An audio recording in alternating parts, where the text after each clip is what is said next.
In number 5, we have some similar right triangles, and there's really 3 of them that we have to be aware of. Obviously, the large triangle overall, but then that altitude that cuts down the middle shows us that we now have another right triangle that would be the smallest out of all of them right there, and kind of a medium-sized triangle, which would be this. The way that we're going to solve for missing sides in this case, when we have 3 right triangles that must all be similar, is that we can compare 2 of them using a proportion. So I'm going to set up what's going to end up being one fraction on the other side of the equation, and we're going to compare these. Now I need to know which triangles I should compare.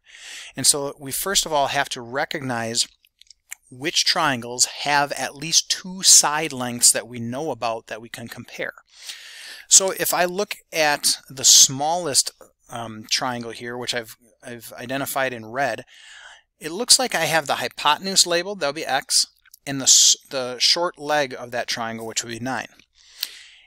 That might be a possibility for me to use that. If I look at the medium triangle, which I've outlined in black, I really only know the long leg of that triangle, which is 16. I'm probably not going to use it because I just don't have enough information there. If I look at the largest triangle, so both of those smaller ones combined, I have the entire hypotenuse. I'd have to add it together, but 9 and 16 means the hypotenuse there would be 25. And I have the short leg, which is x.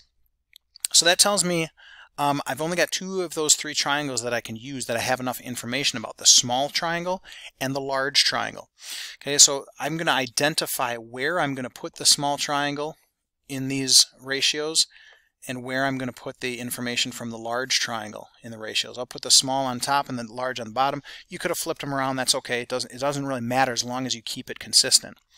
Within those triangles, which sides am I going to be comparing? Well, both of them, I know what the hypotenuse is, and in both of them, I know what the short side is, or the short leg is.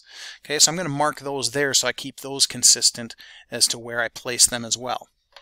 Okay, so once you've got that set up, which is really the most difficult part about all of this, now it's a matter of actually plugging values in there.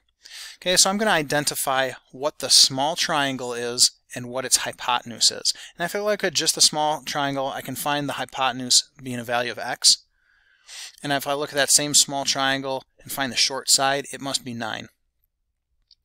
The large triangle, all together, has a hypotenuse that we said we had to add together to get up to 25. And it's got a short side of x. So that's the geometry part of all of this. Now we have to take what we've done with that proportion and use a little bit of algebra, making use of cross products. So I'm going to take x times x, and that should be equal to the other cross product, which is 9 times 25, 225. And if I want to get x by itself, I have to take the square root of that side. Square root of x squared is just x.